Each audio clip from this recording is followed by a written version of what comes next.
আমরা দুই ভাই মায়ের কাছ থেকে বিদায় নিয়ে তোমার সঙ্গে রাজবাড়িতে পৌঁছে বেশ তাই চল। এমন সময় বাল্মীকি মুনি আর দুটি বালক তাই মায়ের কাছে গিয়ে বলছে, যাবো যাবো বলে দুই ভাই গো,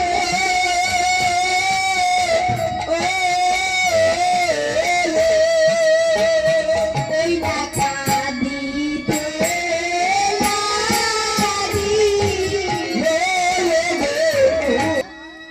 আমরা দাদুর সঙ্গে সেই রাজবাড়ি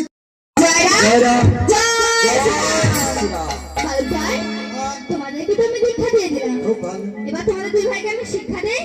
শিক্ষা সে আবার কি ওই যে বাবাজি বসেছিল এরম বড় অ্যান্টনা আরে না, তবে আমি দিচ্ছি তুমি শোনো। দিন তাই তাই বাল্মীকি মুনি আমার শিক্ষা দিচ্ছে কেমন করে। অমর্থবান সমর্থবান মানে শেষ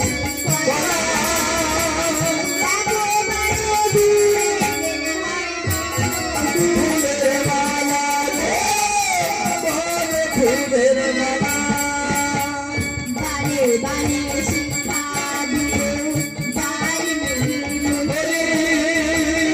একেবারে শুকাইতে মানে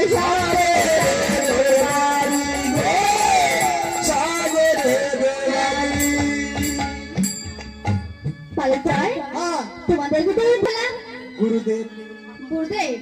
বেশ, তবে তোমরা দুই ভাই এক কাজ করো, তোমরা দুই ভাই এক কাজ করো। আচ্ছা বালকরাই, গুরুদেব যখন দীক্ষা শিক্ষা দেয় গুরুদেবকে তো দক্ষিণা দিয়ে দিতে হয়। সবার কেমন জিনিস কেন বালকরাই? আজ বাকি থাক না, কাল মায়ের কাছ থেকে এনে দিয়ে দেবো। কিন্তু বালকরাই, তোমরা নিলে কাছ থেকে ভিক্ষে করে নি দাও। বেশ, তাহলে আপনি এখানে একটু অপেক্ষা করুন, আমরা দুই ভাই যাবো আর ভিক্ষা করে ঋষি আমরা হলাম তপবনবাসী, ভিক্ষা দাও